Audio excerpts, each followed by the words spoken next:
کانوں میں گھنٹیاں بجنا، دماغ ایسے ہو جانا جیسے خالی ہے، اور اس کے ساتھ ساتھ یادداشت کا کمزور ہو جانا اور سر کا درد رہنا، ان تمام مسائل کا حل یہ صرف ایک چمچ جو میں یہ نسخہ بتانے لگا ہوں وہ ہے۔ جی السلام علیکم رحمۃ اللہ۔ ہمارے بہت ہی اچھے جو فیس بک کے فالوور ہیں، عرفان آفریدی صاحب،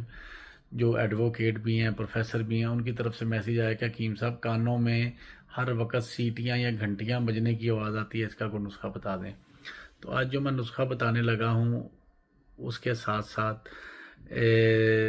کانوں کی گھنٹیاں دور ہوں کے، سیٹیاں دور ہو کے ساتھ ساتھ دماغ بھی طاقتور ہوگا، اور دماغ کی خشکی بھی ختم ہوگی، اور دماغ کی صفائی بھی ہو جائے گی انشاءاللہ،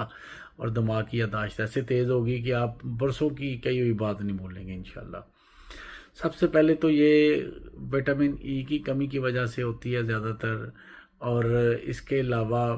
دماغ بہت زیادہ خشک ہو جائے، یعنی آپ خشک خوراکیں استعمال کرتے ہوں اور پراپر اپنی ڈائٹ آپ اچھی نہ رکھتے ہوں، تو اس وجہ سے بھی آپ کو یہ مسئلہ آ جاتا ہے۔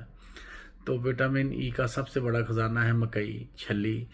آپ روزانہ ایک بھٹا جسے ہم چھلی کہتے ہیں، اب پشتوں میں کیا کہتے ہیں مجھے اس کا علم نہیں ہے، وہ عرفان آفریدی صاحب آپ اس ویڈیو کے کمنٹ میں لکھ دیں۔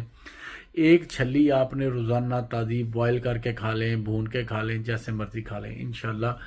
اس سے بہت زیادہ بہترین 90% آپ کے مرض کا یہی حل ہے۔ اور دوسرا اطرافل کشنیز آپ نے لینی ہے، ہمدرد کی لے لیں، کرچی کی لے لیں، اجمل کی لے لیں، یہ آپ نے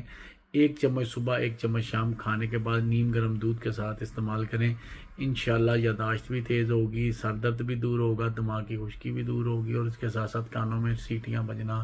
ٹن ٹن ٹن کی آواز آنا، کوئی اس طرح کے جو بھی مطلب کانوں میں شور کی آواز آنا وہ ٹھیک ہو جائے گا۔ دعاؤں میں یاد رکھیں، اس نسخے کو شیئر کر دیں۔ السلام علیکم ورحمۃ اللہ۔